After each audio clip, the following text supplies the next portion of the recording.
ଯେଉଁ ଘରେ ପ୍ରତ୍ୟେକ ନାରୀ ଆଜ୍ଞା ପୂଜା କଲା ବେଳେ ଜୋରରେ ଘଣ୍ଟି ବଜେଇ ବଜେଇ ବା ଜୋରରେ ଘଣ୍ଟ ବାଡେଇ ବାଡେଇ ଠାକୁର ପୂଜା କରେ, ସେ ଘରକୁ କେବେ ଦାରିଦ୍ର୍ୟ ଆସେ ନା, ସେ ଘରକୁ କେବେ ଦୁର୍ଦିନ ଆସେ ନା, ସେ ଘରକୁ କେତେବେଳେ ଭୂତ ପିଶାଚ କାହାର କୁଦୃଷ୍ଟି ପଡେ ନା। ଗୋଟିଏ ଥର ଶଙ୍କର ଭଗବାନ ଦେବୀ ପାର୍ବତୀ କୈଳାସ କନ୍ଦରକୁ ଯେତେବେଳେ ଆସିଲେ ବିବାହ କରି, ସେତେବେଳେ ଦେବୀ ପାର୍ବତୀ ଦେଖିଲେ ଶିବ ଗଣମାନେ ସବୁ ଅପରିଷ୍କାର କରି କୈଳାସ କନ୍ଦରକୁ ପକେଇଛନ୍ତି। ସଫାସୁତୁରା କରି ରୋଷେଇବାସ କରି ଯେତେବେଳେ ନିଜ ସ୍ୱାମୀଙ୍କି ଖାଇବାକୁ ବାଢିଲେ, ସେଇ ସମୟରେ ଆଜ୍ଞା ତାରକାସୁର ଆସିକିରି କୈଳାସ କନ୍ଦରକୁ ଆକ୍ରମଣ କରିବା ପାଇଁ ଭାବିଲା।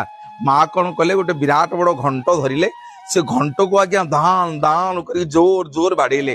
ତାରକାସୁରର ସବୁ ଅସୁର ମାନେ ସେଇଥିରେ ଆଜ୍ଞା ମରିଗଲେ। ଆମେ ଏଇଥିରୁ ଶିଖିଲେ ଏଇଆ, କରୁଣାମୟୀ ମାଙ୍କୁ ଯେତେବେଳେ ଶିବଗଣ ମାନେ ଆସି ପଚାରିଲେ, କହିଲେ ମା ତାରକାସୁରର ସୈନ୍ୟମାନେ ମଲେ କେମିତି? ନା ମୋ ଘଣ୍ଟ ନାଦର ପ୍ରକୋପରେ ସମସ୍ତେ ମରିଗଲେ। ସେଇଠି ମା କହିଲେ, ଆଜିଠାରୁ ଯୋଉ ନାରୀ ପ୍ରତ୍ୟେକ ଘରେ ଠାକୁର ପୂଜା କଲା ବେଳେ ଘଣ୍ଟି ବଜେଇବ, ଘଣ୍ଟ ବାଡେଇବ, ତା ଘରେ କେବେ ହେଲେ କୁଦୃଷ୍ଟି ପଡିବନି, ଦାରିଦ୍ର୍ୟ ଆସିବନି, କେବେ ହେଲେ କାହାର ନଜର ପଡିବନି କି ଗ୍ରହ ଦୋଷ ଆସିବନି। ହଁ ଆଜ୍ଞା, ସେଇଥିପାଇଁ ଆପଣ ମାନେ ମନ୍ଦିରକୁ ଗଲେ ଘଣ୍ଟି ବାଡେଇକି ଯାଆନ୍ତି। ମନ୍ଦିରରେ ଆଳତି ହେଲା ବେଳେ ଘଣ୍ଟ ବାଡିଆ ହୁଏ।